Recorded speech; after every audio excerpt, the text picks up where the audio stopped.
Alrighty. I finally got my wheels and my parking brake assemblies. Those are off of a Laurel or SEMA, very similar to 300ZX stuff, so they'll work. That's the whole parking brake, internal parking brake assembly. You can attach it to your S13 rear subframes or suspension, I believe. We'll find that out later, but the more fun job this weekend is going to be messing around with these wheels. I bought 2 pairs. 2 had tires, 2 didn't. Those ones are just flipped wheels. They're actually the exact same offset, pretty much. A little bit less outer lip on those guys. They're basically a 0 back spacing wheel. Someone had already drilled them over to 5-bolt from the 4-bolt. These ones are not. We're going to actually try to attempt to do this ourselves to re-drill them. I've got a wheel spacer that has been... the offset studs have been pushed out, so I have 10 holes, so I can line up 2 of the 5-bolt base circles onto 2 of the 4x114 holes to center it, and then use a hub-centric ring, and then basically bolt them together and use the other holes as the guide plate drill through, and we will got a 60-degree taper coming in the mail.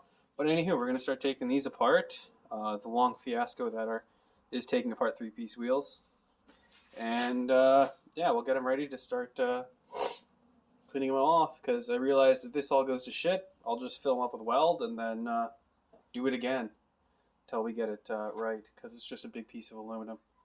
So yeah, I'll carry you guys on for the ride.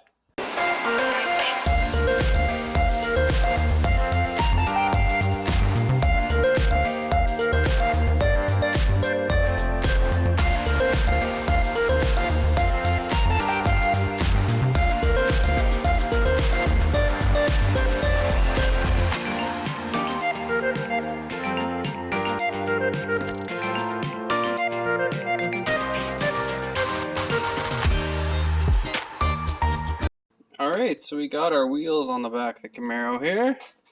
As you can see, it's not dialed in for caster, camber, or tow. Although caster, I don't think it's really big of a deal in the rear suspension as it is in the front.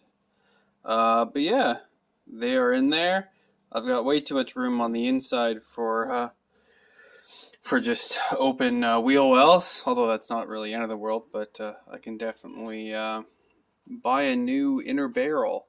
It's a little bit wider and widen these rims up just a tiny bit, but yeah, there they are. I started fiddling around with this side, so we got that side on there, and we're a little bit closer to where we need to be. Messed around with the rear rear subframe mount, so that's in there, and yeah, just kind of fiddling around, but kind of that important fiddling that you have to do on a project to kind of have a look and see how everything is. Yeah, you can see it's massively cambered in. That's not how this car's going to be. But yeah, there we are. Car's coming along. It's now got 300ZX rear brakes, because I'm not sure how much of this video I'll actually put in with the other stuff I had. But yeah, it's got 300ZX rear brakes now with the inner drum set up. We got some Project Moo rear pads. So yeah, we're getting pretty close to being able to finalize the rear end and move on with our lives, which is a pretty cool cool point to be at. And then we can order tires. Obviously these are way too much of a rubber band for this car. We need to probably double the sidewall, if I'm honest with you, to keep around the same outside diameter of this, but even a little bit bigger. It's not the end of the world, because I can go narrower and on the front and still wide, because it's 17s and there's options versus the 15s there wasn't. So yeah, tell me what you think. Smell you guys later.